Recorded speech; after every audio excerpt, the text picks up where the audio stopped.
Anda kembali di iNews Prime bersama saya Abraham Silaban. Pemirsa, Kementerian Hukum dan HAM menyiapkan remisi tambahan bagi Richard Eliezer, terpidana kasus pembunuhan berencana Brigadir Yosua. Sementara itu, Kapolri Listio Sigit Prabowo mengatakan Divisi Propam tengah menyiapkan pelaksanaan sidang kode etik untuk Eliezer.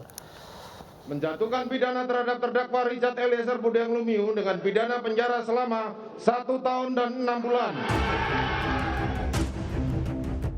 Direktorat Jenderal Pemasyarakatan Ditjenpas Kemenkumham menyiapkan remisi tambahan bagi justice kolaborator dalam kasus pembunuhan Yosua Huta Barat, Richard Eliezer. Remisi tambahan bagi saksi pelaku yang bekerja sama tersebut diatur dalam Perkemenkumham nomor 7 tahun 2022. Koordinator Humas dan Protokol Ditjenpas Rika Aprianti menyatakan pihaknya juga akan mempertimbangkan rekomendasi LPSK terkait Eliezer termasuk soal penempatan sel. Jadi kita memang hak itu memang ada tercantum di Permenkumham nomor 7 tahun 2002 tentang syarat dan tata cara pemberian hak bersyarat. Di antaranya salah satunya pemberian remisi. Gitu. Dan tentunya ini kita menunggu inkrah ya, kita tunggu koordinasi juga inkrah ataupun eksekusi dari putusan Barada Eliezer. Sementara itu, Kapolri Jenderal Listio Sigit Prabowo menyatakan sidang komisi etik untuk Eliezer dan Ricky Rizal saat ini tengah dipersiapkan Kadifropam dan tim. Semua hal akan dipertimbangkan dalam sidang tersebut termasuk aspek yang meringankan. Tentunya Pak Kadifropam dan tim saat ini sedang menyusun komisi kode etik. Seperti saya sampaikan bahwa kami akan mempertimbangkan semua aspek yang meringankan maupun tentu hal-hal lain yang tentunya semuanya akan kita hitung. Pemberian remisi memungkinkan Richard Eliezer bisa bebas dari penjara lebih cepat sebelum Februari 2024. Sebelumnya, Majelis Hakim Pengadilan Negeri Jakarta Selatan menjatuhkan vonis 1,5 tahun buih kepada Eliezer. Vonis tersebut telah memperoleh kekuatan hukum tetap karena Richard dan jaksa sama-sama tidak mengajukan banding. Kejaksaan Agung pastikan siap banding atas perkara Verdi Sambo CS. Langkah tersebut diambil untuk membuat bantahan atas memori banding yang diajukan oleh terdakwa Verdi Sambo.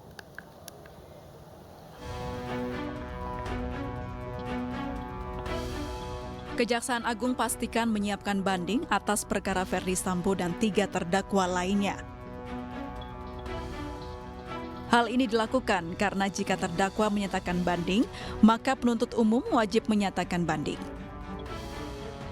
Upaya hukum ini dilakukan untuk membuat bantahan atas memori banding yang diajukan oleh terdakwa Verdi Sambo, Putri Chandrawati Kuat Ma'ruf dan Ricky Rizal Wibowo. Langkah hukum ini dilakukan agar JPU tidak kehilangan hak untuk melakukan upaya hukum berikutnya apabila hakim tingkat tinggi mengabulkan banding para terdakwa. Ini proses masih berjalan dan dia belum mempunyai hukuman yang berkekuatan hukum tetap atau ingkrah, ya kan? Ini aja masih upaya hukum ini, ya kan? Kita tidak tahu hukuman Bapak FS ini ke depan seperti apa. Harapan kita ini ya tetap berat. Harapan dari penuntut umum, ya, dari kejaksaan tetap dihukum berat. Ya. Apabila nanti dihukum ringan, maka ada upaya hukum tadi. Nah, ini sehingga saya tidak bisa komentar terlalu jauh apakah nanti ini dia nanti diterapkan di undang-undang baru, karena undang-undang KUHP ini pun juga berlaku di 2015. Ya, sedangkan Pak FS dan kawan-kawan masih menggunakan KUHP lama pada dalam proses persidangan ini. Jadi belum bisa kita perdebatkan ini. Dalam proses hukum yang sedang berjalan ini, pihaknya pastikan tidak ada intervensi dalam kasus Verdi Sambo CS. Tim Liputan iNews melaporkan.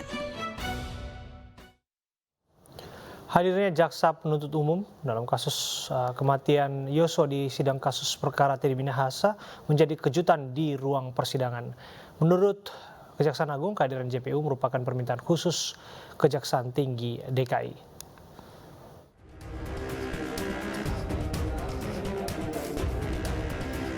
Kejaksaan Agung menjawab terkait kehadiran jaksa penuntut umum sidang Verdi Sambo di persidangan Teddy Minahasa. Menurut pihak Kejagung RI, pergantian JPU dalam kasus peredaran narkotika Irjen Teddy Minahasa lumrah terjadi. Selain itu, kehadiran JPU yang menjadi perbincangan ini merupakan permintaan khusus Kepala Kejaksaan Tinggi DKI. Mengenai pergantian jaksa, ya kan, terus penambahan jaksa dan pengurangan jaksa dalam proses persidangan itu hal yang biasa sebenarnya, ya kan. Karena jaksa itu adalah satu, tidak bisa dipisahkan. Dalam prinsipnya KUHAP itu namanya ain on the bar, ya kan. Siapapun jaksa boleh bersidang di mana saja dan kapan saja, yang penting ada surat perintah mereka. Itu sebelum sidang dimulai biasanya penuntut umum itu menyampaikan bahwa kami ada penambahan personil, ya kan. Dan kebetulan di perkaranya Teddy Minahasa ini, ya, itu ada permintaan khusus dari Kepala Kejaksaan Tinggi DKI. Untuk apa? Untuk penguatan proses pembuktian di persidangan. Sebelumnya, kuasa hukum terdakwa Teddy Minahasa, Hotman Paris, mengkritik kehadiran sejumlah jaksa yang ia tidak pernah lihat dalam persidangan. Pihak Teddy menduga Kejagung RI telah mengganti JPU yang bertugas dalam sidang peredaran narkoba yang melibatkan kliennya. Selain itu, penuntut umum dalam persidangan disebut JPU yang sama dalam persidangan kasus pembunuhan Yosua dengan terdakwa Ferdi Sambo. Tim Liputan iNews melaporkan.